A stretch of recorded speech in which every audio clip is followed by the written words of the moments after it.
हमारे अन्य सामान्य शिक्षक, मेरे साथियों, आज का दिन किसी परिचय का मोहताज नहीं है।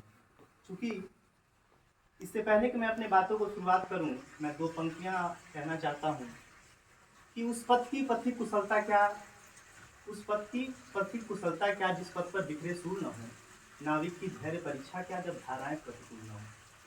कारगिल विजय दिवस आज आज हम लोग जिस विजय दिवस को मनाने के लिए एकत्रित हुए हैं, या जिस विजय दिवस को याद करते हुए जिन भारत देश के जिन जाबाज सिपाहियों को आज याद करने के लिए, जिनको श्रद्धांजलि देने के लिए आज हम लोग यहाँ पर एकत्रित हुए हैं, वो लोग चूँकि 3 मई 1999 को जब भारत के टाइगर हिल और अन्य कई स्थानों पर जब भारतीय सीमा के भीतर घुस करके पाकिस्तानी घुसपैठियों ने जब भारत के कई सीमा पर कब्जा करना शुरू किया, ऐसे समय में जब हमारे पास तकनीकियों का विस्तार अभी चल ही रहा था, या हम लोग ऐसे युद्ध के दौर से गुजर रहे थे, या कई सारी ऐसी चीज़ें थी जिससे हमारा देश गुजर रहा था, ऐसे दौर में उन घुसपैठियों का आना, उनका हमारे देश के ऊपर चढ़ाई करना या युद्ध की परिस्थितियां पैदा करना, ऐसे में हमारे जाबाज सिपाही या हमारे देश के जवान भी थे जो हम लोगों को संरक्षित करने का या सुरक्षा देने का काम कर रहे थे।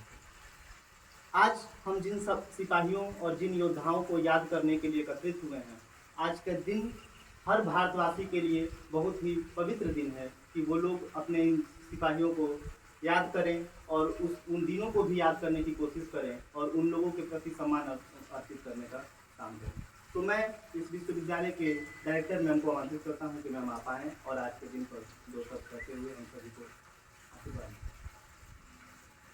आज का दिन जो एक वीरता का दिन है, और आज के दिन इन वीरों को हम याद कर रहे हैं, इनको हम श्रद्धांजलि अर्पित कर रहे हैं। एक संदेश इनसे जो हमें सीखने जैसा है, जो लेना है हमसे, कि देश सबसे पहले आता है। हमारा समाज, हमारा परिवार या हम खुद बहुत पीछे है। सबसे पहले अगर हमें रखना है हमेशा, तो वो होता है देश। और यही संदेश ये वीर जवान हमें देकर गए हैं।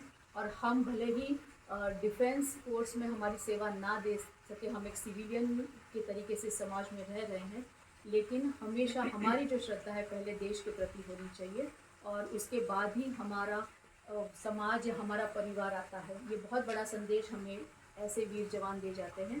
और इस दिन पर शत शत नमन इन सारे वीर जवानों को और श्रद्धांजलि।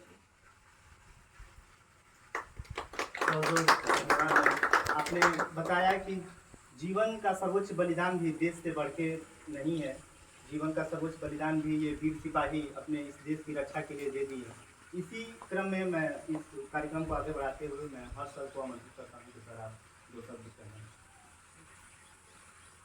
आज कारगिल विजय दिवस की संध्या पर जो ये कार्यक्रम रखा गया है, इसमें मुझे बोलने का सौभाग्य प्राप्त हुआ, उसके लिए आप लोगों का धन्यवाद देता हूँ।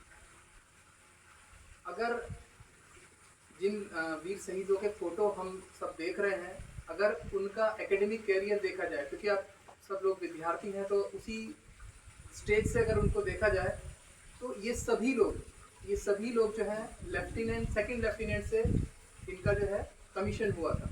ठीक है, आप सब जानते हैं। और ये जो लोग हैं पढ़ने में अव्वल दर्जे के लोग हैं, मतलब फ्रीली प्रोडक्ट हैं ऊपर वाले। ठीक है, उसके बावजूद अगर हम लोगों में जैसे हम लोग अभी क्लासेस कर रहे हैं, हम लोग पढ़ रहे हैं, अपनी हायर एजुकेशन की तरफ ध्यान दे रहे हैं, अगर हम लोग अच्छे पढ़ने में हैं तो हमारे ड्रीम जॉब्स क्या होते हैं कि आज मैं ये डिग्री कंप्लीट करूंगा, कल मुझे इतने लाख का पैकेज मिल रहा होगा। ठीक है, उसके बाद मैं किसी कंपनी का एमडी रहूंगा, सीईओ होऊंगा, या मतलब एक हम इसी तरह से सोचते हैं, मेरे को ऐसा लगता है, क्योंकि हम भी इसी तरह सोचते थे। लेकिन इन लोगों ने जो कि पढ़ने में बहुत अच्छे होने के बाद भी इस तरह का रास्ता चुना है कि ये देश के काम आ सके। ठीक है, जो मेजर अनुज हैं, आप परिचित होंगे इनसे, नीचे कोने में जो फोटो है, उनकी शादी होने वाली थी और उनको ये बोला गया था कि आप जो है जो चोटी है जो उन्होंने जीती थी उस पर ना जाएं। उनका जो ब्रिगेडियर है उन्होंने उनको ये ऑर्डर किया था कि आप मत जाइए, आपको हम किसी दूसरे प्लेस पे भेजेंगे, क्योंकि वो बहुत मुश्किल चोटी थी जो कि जीतना था। लेकिन इन्होंने अपने घर की, अपने आगे की जीवन की परवाह ना करते हुए इन्होंने उस टीम को लीड किया और अपना भले ही ये वीर गति को प्राप्त हुए, लेकिन इन्होंने उस वो जो चोटी है वो भारत का झंडा उस पर फहराया था। ठीक है, ऐसे ही जो यादव जी हैं, ये जो साइड में अंदर वाले जो कॉर्नर में फोटो है, उस वाले कॉर्नर में जो फोटो है, उनको मुझे ऐसा लगता है 40-50 गोलियां लगी थी। आपको वो भी लाइव है, वो जिंदा है ना। उनको 40-50 गोलियां लगी थी और अकेले उन्होंने कितने सारे लोगों को मारा। हैंड ग्रेनेड का उनके पास कहीं से उनको हाथ लग गए थे। पूरा चौकी जो पाकिस्तान की है उन्होंने अकेले खत्म की। ठीक है, तो ये कोई जॉब नहीं है, ये कोई नौकरी नहीं है, ये एक जज्बा है जो कि इन लोगों ने अपने दिल में जगा के रखा था, देशभक्ति का जज्बा। ठीक है, तो आज हम कुछ भी हों, कुछ भी कर रहे हों, कुछ भी पढ़ रहे हों, लेकिन हम लोगों को वो देशभक्ति का जज्बा अपने दिलो दिमाग में हमेशा रखना चाहिए। ठीक है, तो आज की संध्या पर मैं इन सभी वीर शहीदों को नमन करता हूँ और अपनी श्रद्धांजलि इनको अर्पित करता हूँ। यकीनन हम छात्रों में से भी, हम लोग जिस भी क्षेत्र में जाएंगे, इनमें से बहुत सारे छात्र आज आपके बातों को सुन करके जीवन में हमेशा देश